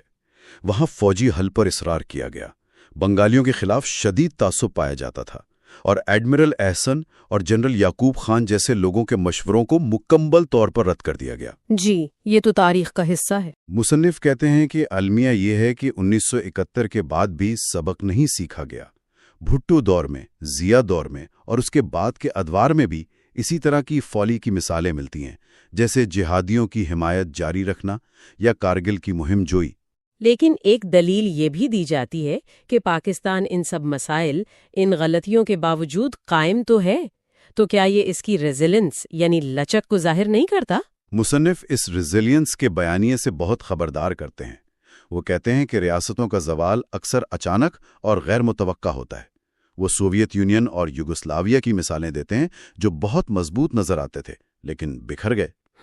صحیح۔ وہ پاکستان کے اندر موجود تضادات، جنہیں وہ پیراڈاکسز کہتے ہیں، اور گہری دراڑیں یا فالٹ لائنز جیسے فوجی سویلین تقسیم، اسلامسٹ سیکولر کشمکش، نسلی تناؤ، امیر غریب کا فرق ان کی نشاندہی کرتے ہیں جو آج بھی موجود ہیں۔ اور سوویت یونین اور یوگوسلاویہ سے مماثلت ہے؟ جی، وہ بتاتے ہیں کہ کیسے وہ بھی نظریاتی ریاستیں تھیں، کثیر النسلی تناؤ موجود تھا، سیکیورٹی اداروں کا کنٹرول تھا، ایک قومی بیانیہ مسلط کرنے کی کوشش کی جاتی تھی، پڑوسیوں سے دشمنی تھی۔ تو ان کا نقطہ یہ ہے کہ صرف قائم رہنا کافی نہیں ہے، ان کمزوریوں کو نظر انداز کرنا بہت خطرناک ہو سکتا ہے۔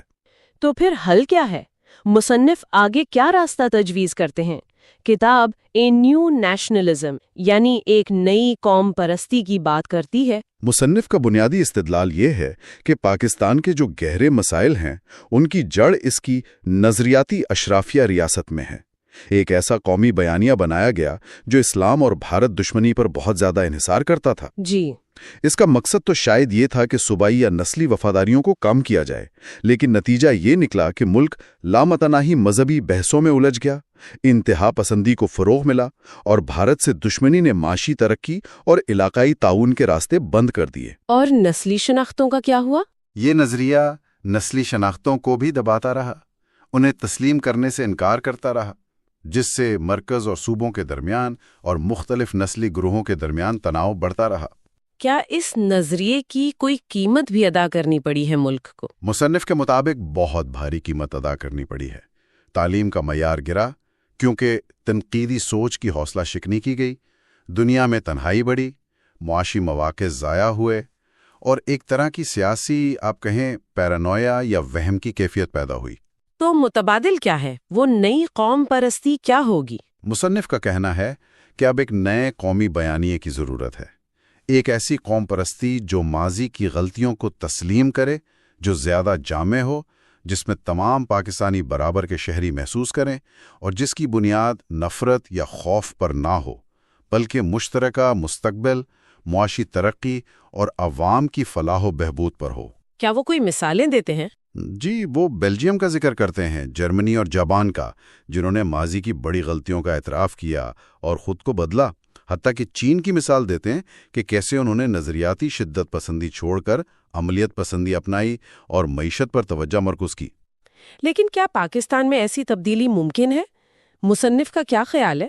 مصنف بہت زیادہ پرامید تو نہیں لگتے، لیکن وہ یہ ضرور کہتے ہیں کہ تبدیلی ناگزیر ہے اور اس کے لیے فوج سمیت معاشرے کے تمام بااثر طبقات کو ازر نو سوچنا ہوگا۔ موجودہ حالات وہ کہتے ہیں جیسے عسکریت پسندوں کو قومی دھارے میں لانے کی کوششیں یہ زیادہ حوصلہ افزا نہیں ہیں۔ سول سوسائٹی کمزور ہے، بصیرت والی لیڈرشپ کی کمی نظر آتی ہے۔ تو پھر؟ لیکن ان کا زور اسی بات پر ہے کہ صرف بقا کی جنگ لڑتے رہنے سے کام نہیں چلے گا۔ اگر پاکستان کو ترقی کرنی ہے تو اسے اپنی بنیادی سمت، اپنی ترجیحات، اپنی شناخت کو بدلنا ہوگا۔ تو اگر ہم ان دونوں ابواب یعنی باب 7 اور باب 8 کا اور شاید پوری کتاب کا نچوڑ نکالیں تو خلاصہ یہ ہوا کہ حسین حقانی کے مطابق پاکستان کی جنگجو ذہنیت، بیرونی امداد پر شدید انحصار اور وہ پالیسیاں جنہیں وہ فولی کہتے ہیں، ان سب نے مل کر ملک کو معاشی اور سماجی طور پر پیچھے رکھا ہے۔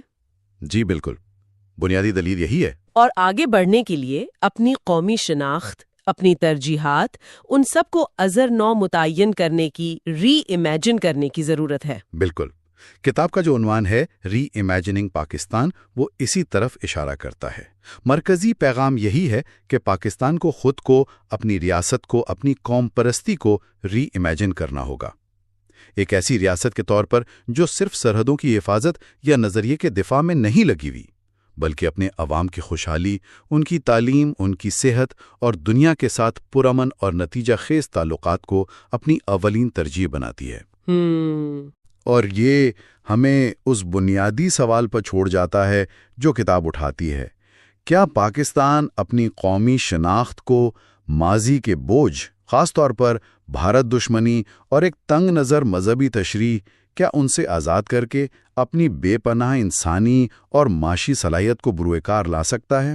یا وہ کون سی اندرونی تبدیلی، کون سی اجتماعی دانش ہوگی جو اسے اس حماقت کے مارچ، اس مارچ آف فولی سے نکال کر حقیقی ترقی کی شاہراہ پر ڈالے گی؟ یہ وہ سوال ہے جو قاری کے ذہن میں رہ جاتا ہے۔ واقعی یہ بہت اہم سوالات ہیں۔ اس گہری اور فکر انگیز گفتگو کا حصہ بننے کا بہت شکریہ۔